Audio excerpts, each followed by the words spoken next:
This is Matt. He's the only dog that walks by my side, so I want to give him a treat when he's walking properly without losing momentum of our walk by handing him a treat or by tossing it on the ground. So I'm going to test out the treat dispenser.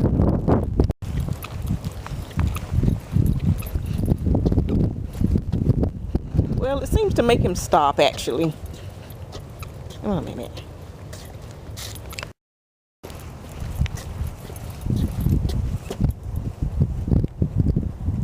Let's go.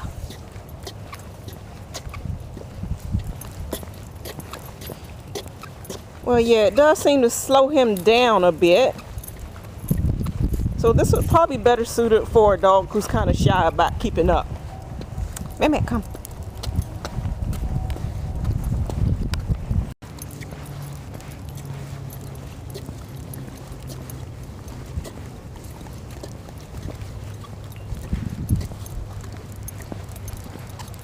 Let's go.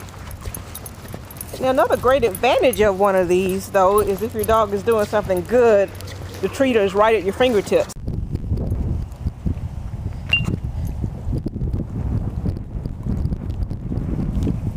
So you can see here's an advantage to it. Matt was eating grass, but let's say that he's eating something that I don't want him to have. And I want to draw his attention away from that object without snatching the leash. This might be more noticeable than a small treat in my hand. Plus, it's more immediate if I want him to leave it. Matt, leave it. I got his attention away from it a lot quicker. And he gets a reward a lot quicker. One of the other things I like about this is simply that it's something different that allows me to easily dispense a different type of treat. Kiko Pup and maybe other positive trainers probably will tell you that it's good to keep the dogs guessing. So sometimes I carry chickpeas, sometimes I might carry dried fish. If I'm really looking for a good motivator, I might try some canned fish.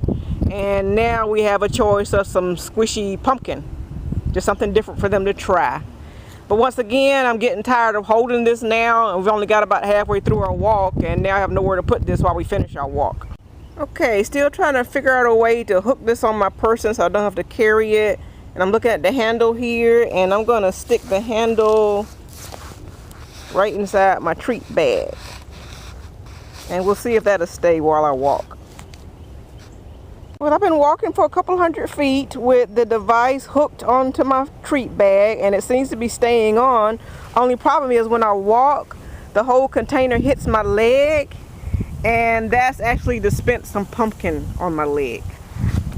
Another handy use for this, if you're working with a dog that might have some aggression issues or maybe just some nipping issues, this might be a good way to dispense treats without worrying so much that your hand might get bitten.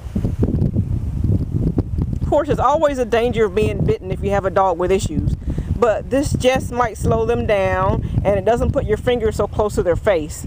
But if you do have a dog that's nervous, having this strange object in their face, of course, could make them a little bit more aggressive, so you would just have to use that at your discretion. Come at Matt. This might also be able to be used if you have a dog who might have to wear a basket muzzle for any reason. But you still want to give them treats while they're wearing the muzzle. It might be easier to get this soft treat inside the muzzle as opposed to trying to give, as you can see, he's trying to lick it there, trying to give treats actually through the muzzle. It's a little hard for me to do this because I'm really going to need two hands to hold his head still and to dispense. It worked really well when I held his head still. He was able to get plenty of pumpkin. But then, of course, you might have to clean your muzzle when you're done. As you can see, I got pumpkin on it. This could also be useful in dispensing treats to a dog wearing a panting muzzle. This is not a panting muzzle here. This is one that actually clamps the dog's mouth shut.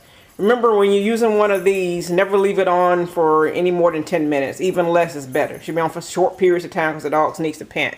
But a panting muzzle actually allows them to open their mouths, and it allows them to pant and stick their tongues out. So it's less restrictive than this type of muzzle, but more restrictive than the basket muzzle that I demonstrated before.